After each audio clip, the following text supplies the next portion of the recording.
What's going on, everybody? Welcome back to the Tableau tutorial series. In this video, we're going to be looking at lots of different visualizations, including the scatter plot and density maps.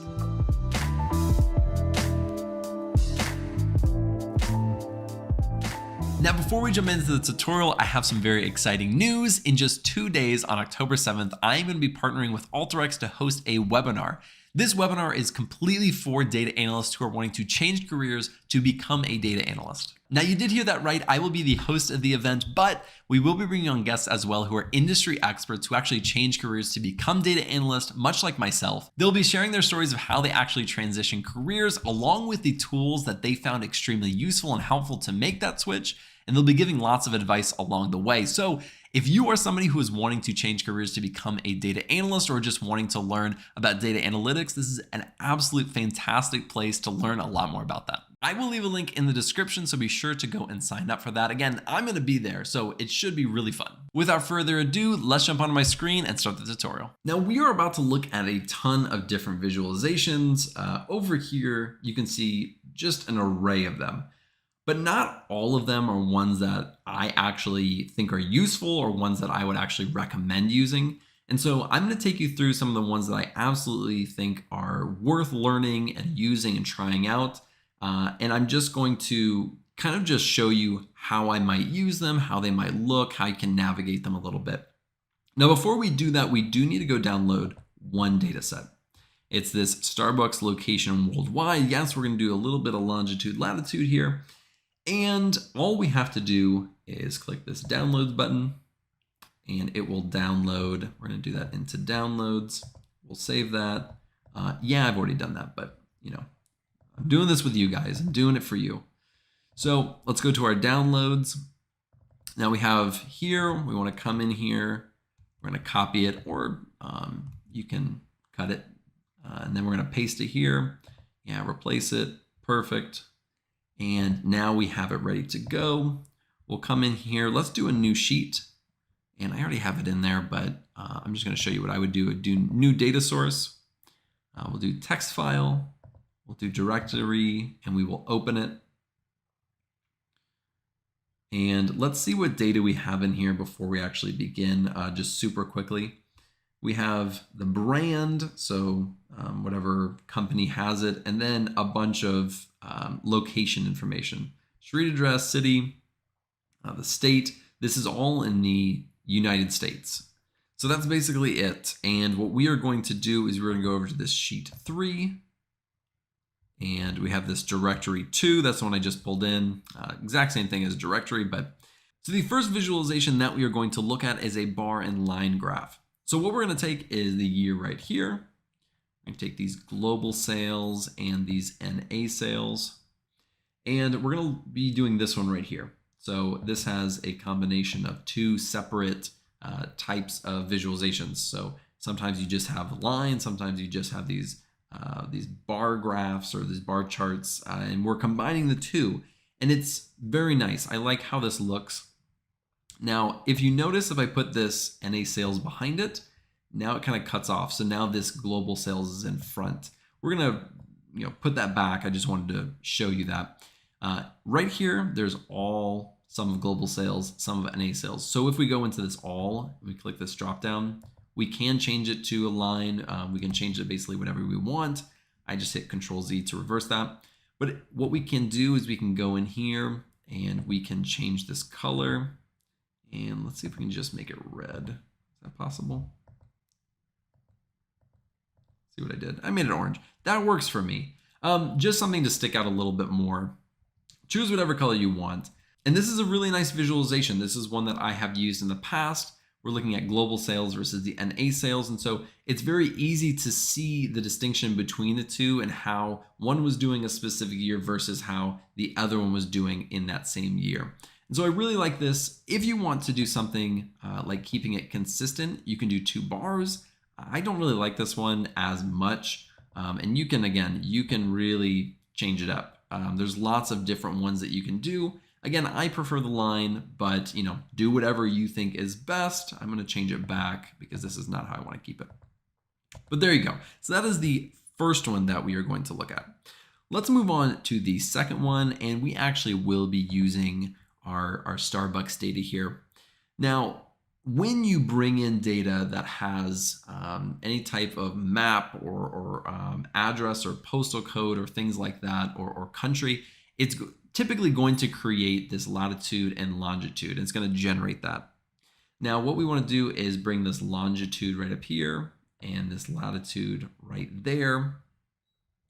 And if you do the show me right now, it's giving us this, but what we want to do is add what we're looking for. So what will we actually be trying to search for on this map? You can do anything from like a postal code, and it will drag us right here. Let's come over to this. This allows us to kind of scroll around a little bit. We're going to mess around with this one for just a little bit. And let me see if I can. That's nice. That might be too big. Let me back up one. So at least in the continental US, a little bit down here, these are the postal codes. So right now we're looking at postcodes. And there are a lot that you can do with this, really. Color will make almost no difference. It just becomes this mess. So you don't typically want to do something like that, at least not for this. Let's go to size. And if we make it really small, you can kind of see these groupings, these pairings, typically of like larger cities or major metropolitan areas. And so you can do this, and it's really, really easy. I don't recommend labeling this. I don't even know if it'll do it. It would be an absolute mess to try to label all these postcodes. But let's bring this out, and let's bring these state and provinces in. Now, right now we have these little tiny dots on here. And I think what we want to do is not increase the size, but over here, we want to actually do this and make it a map. And so now it's going to fill in all the states. We can, why not? We'll add some color here. But we can, oh, it has it numbered. I didn't think they were numbered. Oh, that's interesting. I haven't seen that. I didn't look at that before. I was just found that interesting. But now we can see what states Starbucks is in. And as you can see, they're in all 50 states. But it's something interesting to look at, to think about. Now, if we go right up here, we can again choose a different type, and we're going to go to the density. Now, right now, it's just doing a density on the state. We're going to get rid of that. We're going to bring back postal code. I'm just switching it up on you a little bit. And you can do it as small or as big as you'd like. I like to do somewhere in the middle. Probably right about there is fine. I don't think it's going to make sense to really add any color here. Again, all these postal codes are different, so it's just going to be complete mishmash. But this is kind of how you can use a density map. And you can do this with countries. You can do this with postal codes. You can do this with any type of kind of like address or location-based data. So that is how you can use a map. Again, there's lots of different ways to use a map. And so I'm not going to show you every single way, but in a really brief way, this is how you can use a map to actually visualize your data that does have location based information in it. So let's go over to sheet 3, and this data that we have over here, it just allows for a lot of different types of visualizations. So we're going to use this one. And there are lots of other ones that you might see out there, like this one right here. We obviously wouldn't be using this. We might do something like this, change the label, and maybe add, why are both of these in here? Let's get rid of this. Oops, that's not what I meant. Let's actually add that. Let's do the sum of global sales, and we'll just make that into a label as well. So what you can do with these and how you're able to use them and visualize them, again, these are not, you'll see these often, but these are not often ones that I would recommend you use. That's very similar to these packed bubbles. You can add these global sales in here again, add the label. It just, it sometimes is not as straightforward, the information that it's trying to tell you, right? You kind of have to search for it a little bit. You kind of have to look around. But you can find some good visualizations in here for very specific types of data. And so these are just ones to consider.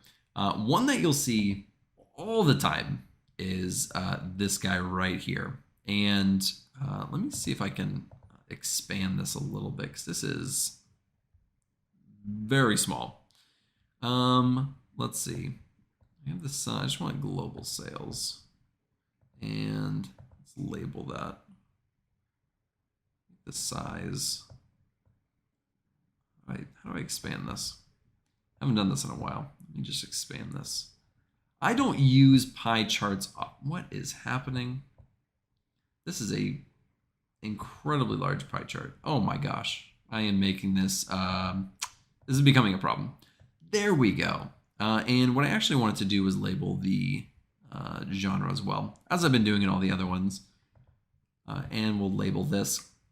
Now, look, whether you are a fan of pie charts or not, you have to understand that people use them. Some people just like how they look, and for certain data, it can do well. For things that have a lot of different groupings or categories, it usually isn't super great, but it does give you some type of order of things, give you a quick glance, and people use them, right? So let's not pretend like it's like the hideous stepchild, all right? People use it.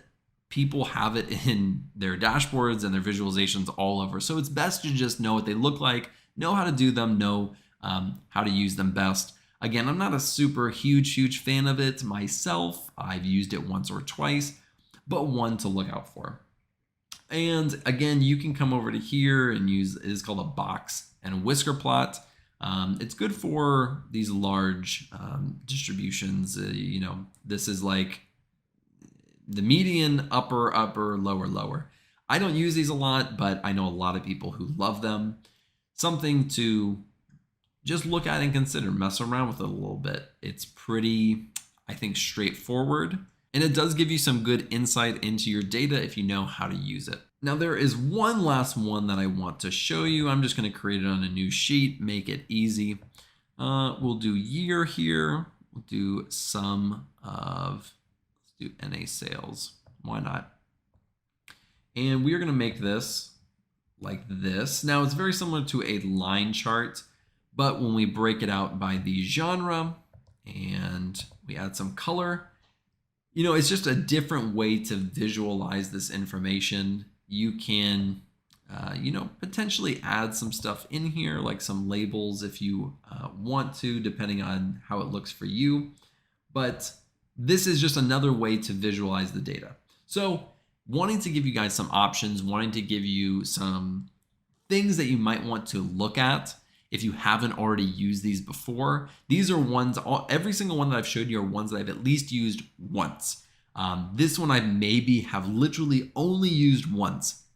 But the first ones that I showed you, the ones that I pointed out as the ones that I really wanted you to know, are great visualizations to learn how to use and learn how to make useful for the data that you have. With that being said, that is all that we are looking at in this video. Again, I've tried to keep it super easy. Just wanted to show you some different visualizations, the data that you can use to get those visualizations, and just some other options in case you wanted to get a little bit spontaneous, a little bit out there, a little bit funky to show your boss or something like that. Thank you guys so much for watching. I really appreciate it. If you like this video, be sure to like and subscribe below, and I will see you in the next video.